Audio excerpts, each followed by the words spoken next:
Hi everyone, welcome back to the Automotive Logistics and Supply Chain Red Sofa. I'm here with Ekaterina Serban, Head of Cybersecurity and Privacy at Bosch. We're going to be talking about cybersecurity risks in the supply chain, but before that, Ekaterina, you came from a career in supply chain and logistics, and now you're leading cybersecurity. Tell us a little bit about that transition and how it led you to this role. Yeah, so I started actually from cyber, cyber was now where I'm landed, but supply chain was my beginning. And after many years doing the supply chain, I was also in charge for implementation of SAP system, also different IT system in the purchasing finance area across the globe. And since, having the profound experience in IT, and since I also have a degree law as well, so then it was perfect match to say, okay, the regulations are coming, so we have to prepare the business for the privacy cybersecurity. So that's basically how we end up in cybersecurity area. So supply chain, cyber, law, it's a lethal combination, isn't it? It is. So we've just come off a session talking about cybersecurity, and for our audience, our wider audience now, we'd like to pick up on some of the biggest risks and challenges that you see when it comes to cybersecurity in the supply chain right now.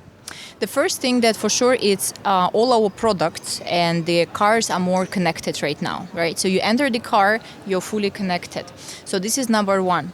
So the number two, also the legacy, because also we've been talking a lot today about the legacy systems, and now with all this merge of technologies which is coming, the question is how we make sure that all our legacy systems can really be compliant and also be secure. So this is quite actually a big challenge, especially for the big OEM companies.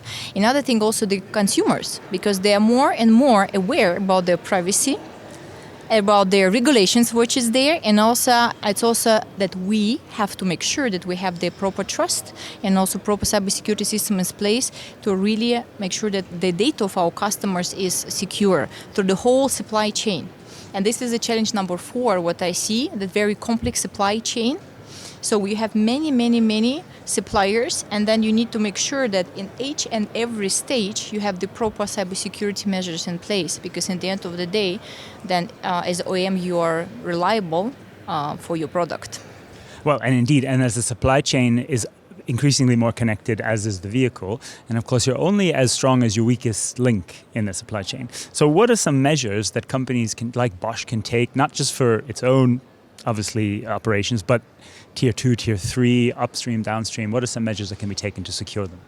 I would say the number 1 is to make sure that you have proper supplier assessment, because we of course as a tier 1, but we have also tier 2 and tier N suppliers. So basically every supplier that we have, making sure that they have certain requirements to fulfill. And we also do, as one example, also the auditors. So we have internal auditors according to ISO standards, and we're checking those providers, whether they're reliable, they have proper systems in place.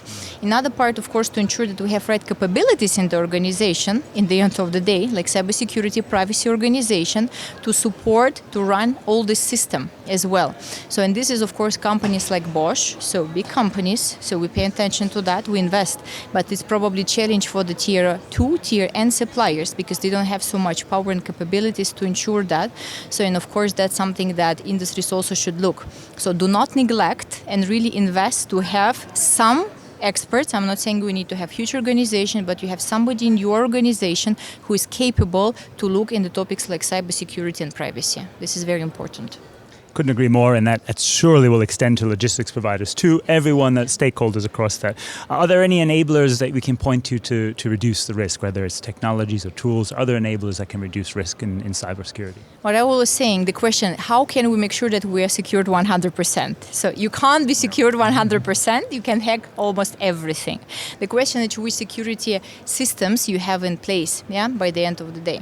And that's exactly the answer in your question. So to make sure that you have proper cybersecurity management systems in place, that you have right teams, right capabilities, incident response team, because usually people notice if something is hacked.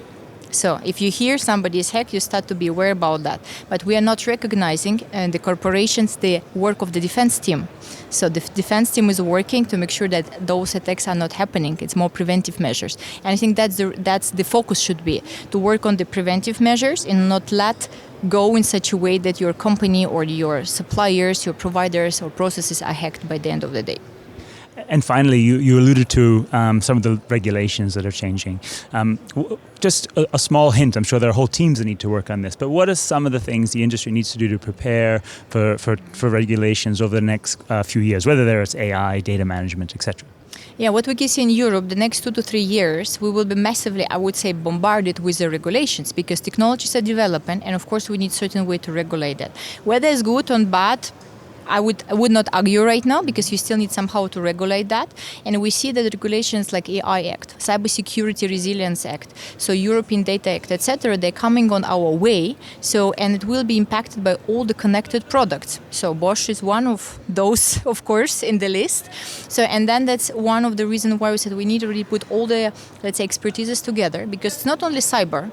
It's not only privacy. So it comes to the technology, it comes to the intellectual property, it comes to the legal part, etc., to put all experts together to work to make sure how can we translate these upcoming regulations to the business. Because when business comes, they don't want to hear about articles and impact and hundreds of risk assessments. They want to know, please tell me what I have to do in order to make sure that the product that I release is compliant. So, and that's the biggest challenge right now, I guess, for us as a Bosch and for many industries to look what's coming up in the future and prepare ourselves. But I think the most important to start to look right now because we know that it's coming up, but 26 it will be, I guess, the most challenging year because most of the regulation is going to be, if it goes as it planned, in 2026.